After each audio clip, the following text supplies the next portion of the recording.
Anak bak nak. Bak.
Assalamualaikum warahmatullahi wabarakatuh. Jumpa lagi kita dalam kuliah Manajemen Teknologi Produksi Udang, di mana pada kesempatan kali ini kita akan membahas materi terakhir pada mata kuliah ini, yaitu panen pada budidaya udang. Pada pokok bahasan ini terdiri dari 3 subpokok bahasan. Yang pertama, tipe panen. Yang kedua, estimasi biomasa udang, dan yang ketiga, proses panen budidaya udang. Kegiatan akhir dari budidaya udang adalah proses panen, di mana pada proses ini merupakan tahapan terakhir setelah kita melakukan budidaya, mulai dari penebaran sampai pemeliharaan umur 100 sampai 120 hari. Pada budidaya udang dikenal 2 tipe panen. Yang pertama adalah panen parsial, dan yang kedua adalah panen akhir atau total. Panen parsial ini dilakukan dengan panen sebagian ya selama proses budidaya, sementara panen akhir atau total dilakukan pada akhir kegiatan budidaya udang. Kita bahas dulu tentang panen parsial ya. Jadi panen parsial ini bisa kita definisikan sebagai panen sebagian pada saat proses budidaya udang berlangsung dengan tujuan tertentu. Jadi panen parsial ini dilakukan dalam proses budidaya ya.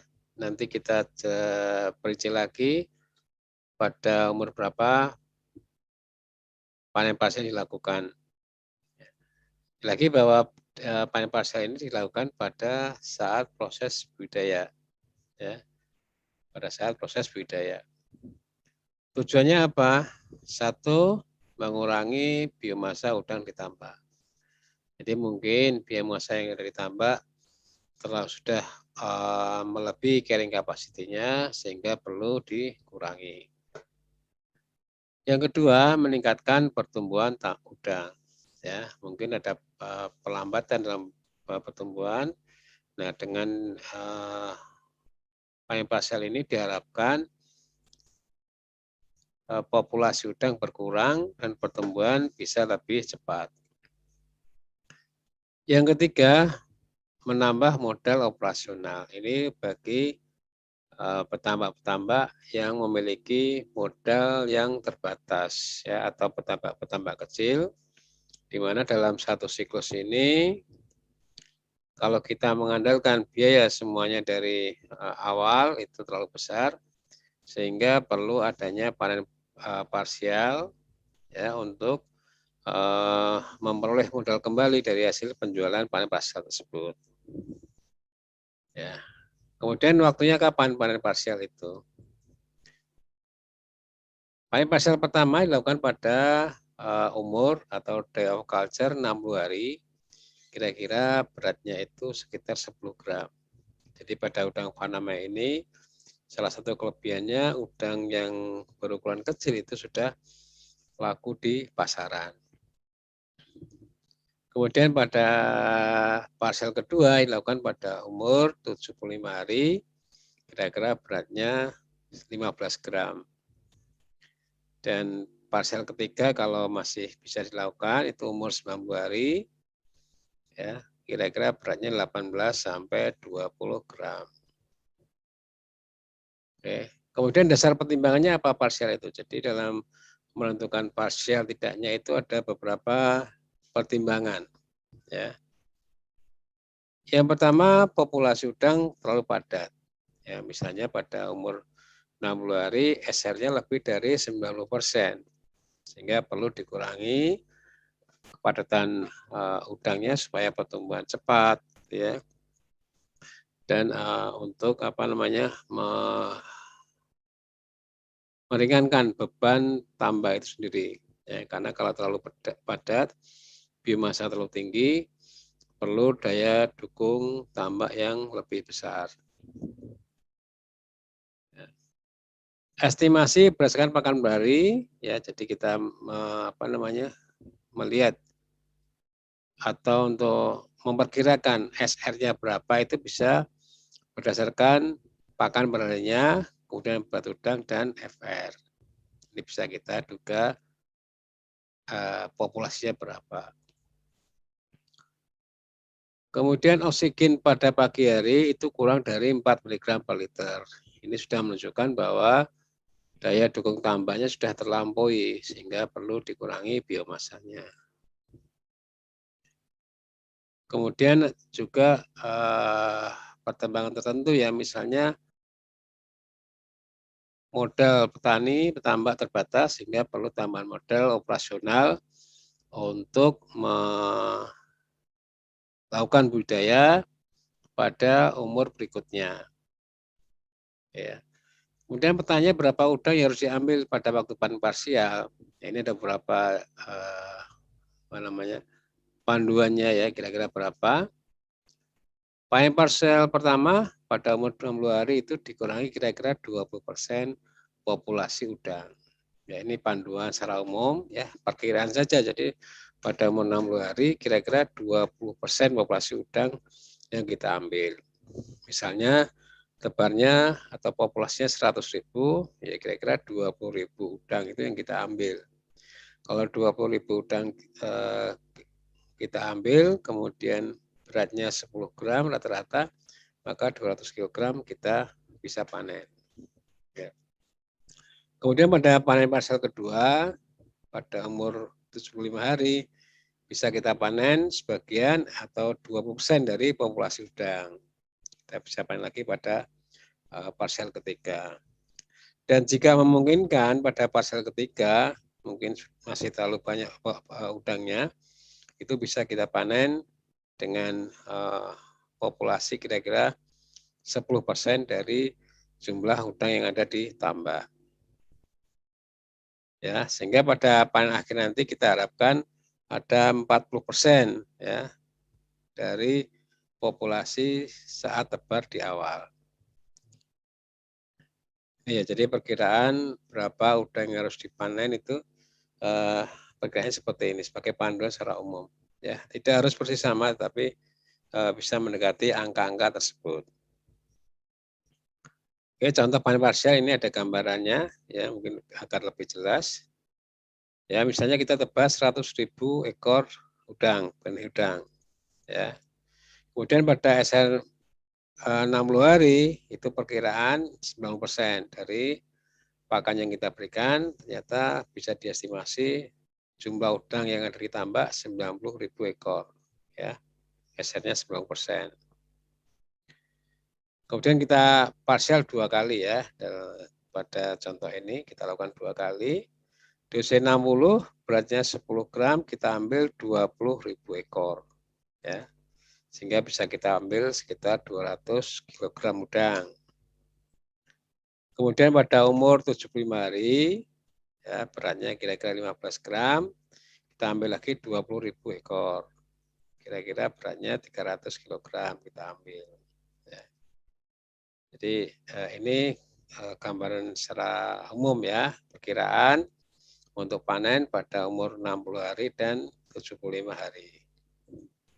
Sehingga nanti pada waktu panen akhir harapannya kita masih memiliki 50.000 ekor udang ya dengan berat 25 gram sehingga kita bisa meroleh udang pada panen akhir itu 1.250 kg. Sehingga totalnya di sini panen total 1.750 kg atau 1,75 ton udang yang kita panen pada secara total ya pada tambak tersebut. Ini gambaran contoh panen parsial pada budidaya udang. Kemudian yang kedua yaitu panen akhir atau panen total. Panen akhir atau panen total ini dilakukan pada umur 100 sampai 120 hari. Normalnya seperti ini, umur pemeliharaan 100 sampai 120 hari. Ada beberapa pertimbangan pada waktu panen akhir ini. Yang pertama, pertumbuhannya sudah melambat, ya, pertumbuhan sudah melambat, tidak sesuai dengan pakan yang diberikan. Ini sudah waktunya untuk dipanen akhir. Kemudian nafsu makan juga sudah menurun, ya, nafsu makan sudah menurun. Nah, tentunya kalau nafsu makan menurun, otomatis pertambahan berat udang juga akan tidak sesuai dengan yang kita harapkan. Kemudian adanya penyakit, ya, penyakit terutama virus yang sudah tidak bisa ditahan lagi dan harus segera dipanen. Berikutnya terjadi kematian, ya, kematian ya mungkin karena daya dukung tambah sudah menurun atau memang udang sudah banyak mengalami masalah. Kemudian juga terinfeksi penyakit. Terinfeksi penyakit ini juga bisa menjadi alasan untuk panen akhir atau panen total. Kemudian waktu panen kapan? Nah, ini yang juga perlu harus menjadi catatan. Yang pertama hindari pada waktu molting massal. Ya, jangan sampai kita melakukan panen pada waktu molting massal karena bisa menurunkan kualitas dari udang tersebut. Ya, jadi udang yang mengalami molting itu nanti akan harga udang ataupun kualitas udang itu bisa turun sampai 50% ya, akan menjadi second quality. Nah, molting massa ini biasanya terjadi pada waktu awal bulan atau pertengahan bulan. Ya, atau pada waktu bulan gelap dan bulan purnama biasanya, meskipun tidak mesti, tetapi sering terjadi molting massal. Sehingga pada waktu-waktu tersebut hindari untuk melakukan panen. Kemudian waktu pemanenan itu bisa dilakukan pada waktu pagi hari ya, pagi hari, atau yang penting jangan sampai pada waktu cuaca panas gitu ya. Jadi pagi hari, bisa dini hari atau mungkin pagi ya sebelum matahari terasa panas betul ya. Jadi hindari pada waktu panen pada waktu siang hari supaya apa? Udang yang kita panen itu tidak mengalami penurunan kualitas. Ya. Sekarang kita akan mencoba melakukan estimasi panen. Ini penting sekali dalam budidaya udang waktu panen, yaitu estimasi panen yang akan kita lakukan. Ya, kira-kira berapa udang yang ada di tambak yang kita panen. Karena nanti berkaitan dengan daya dukungnya, misalnya jumlah esnya berapa, ataupun kebutuhan tenaga kerjanya. Sehingga perlu kita estimasi kira-kira berapa jumlah udang yang ada di dalam tambak kita. Ya, kita estimasi biomasanya dulu. Ada rumus yang perlu kita perhatikan di sini. FR itu ya dalam persen, pakan per hari dalam kilogram dibagi biomasa udang kali 100%. Ini rumus pertama. Kemudian dari rumus ini bisa kita turunkan ya, biomasa udang itu bisa kita peroleh ya dari pakan per hari dibagi FR ya, berapa persen. Ini nanti akan ketemu biomasa udang yang kita akan panen ya, akan kita panen nanti. Ya. Dimana FR ini adalah feeding rate, ya tingkat pakannya berapa, kemudian pH adalah pakan per hari. Ini sudah kita pelajari pada waktu manajemen pemberian pakan, itu sudah kita pelajari semua. Sebagai contoh, tambah udang faname dengan pakan per hari 30 kg, dengan berat rata-rata 15 gram, berapa estimasi biomasa udang yang ada dalam tambak. Ya. Kita coba FR udang ya. Udang 15 gram itu FR-nya 2,8%. Kemudian pakan per harinya 25 kg, sehingga biomasanya pakan per hari dibagi FR. Akan ketemu 25 kg dibagi 2,8% sama dengan 892,9 kg. Ya, jadi udang yang ada di tambak kita itu sekitar 892,9 kg. Nah, dari sini kita bisa menentukan kira-kira nanti tenaga kerjanya dibutuhkan berapa, ya, S-nya itu berapa gitu ya. Jadi kebutuhan S itu biasanya 2 kali lipat dari estimasi biomasa. Ya, itu caranya. Kemudian peralatan yang digunakan apa dalam panen itu? Biasanya digunakan 2 jenis ya, itu jala tebar atau kasnet. Ya. Kemudian yang kedua adalah mini troll. Ya. Kalau jala tebar ini pemanen dilakukan di atas tanggul, Kalau mini troll ini pekerjanya turun langsung ke dalam kolam ya untuk menjaring.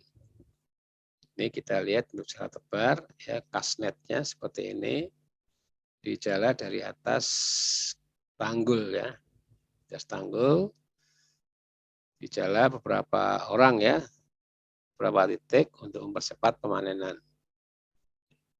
Ini dengan mini troll ya, ditarik beberapa orang gitu ya. Ya, ini harus airnya dalam kondisi tinggi. Ya. Kemudian kita lihat proses panennya seperti apa. Ya, yang harus kita lakukan.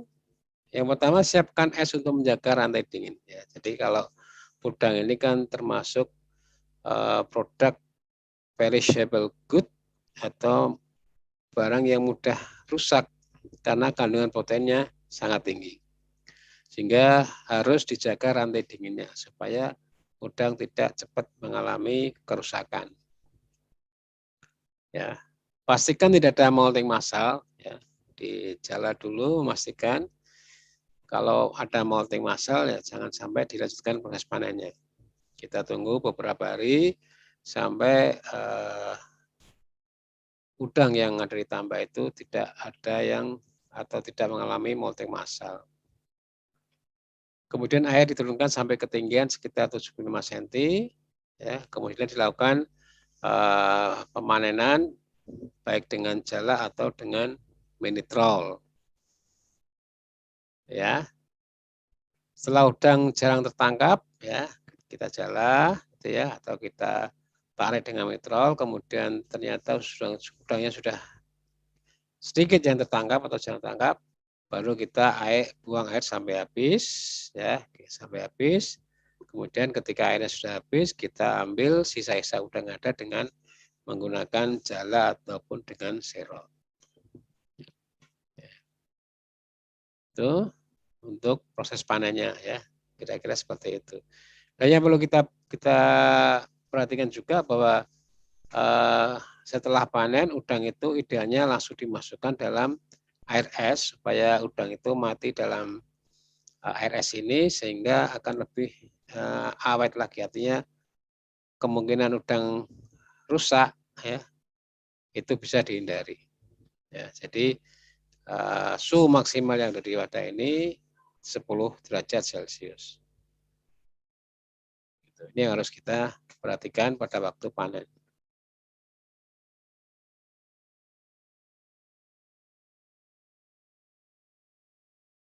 Demikian tadi pembahasan mengenai panen pada budidaya udang.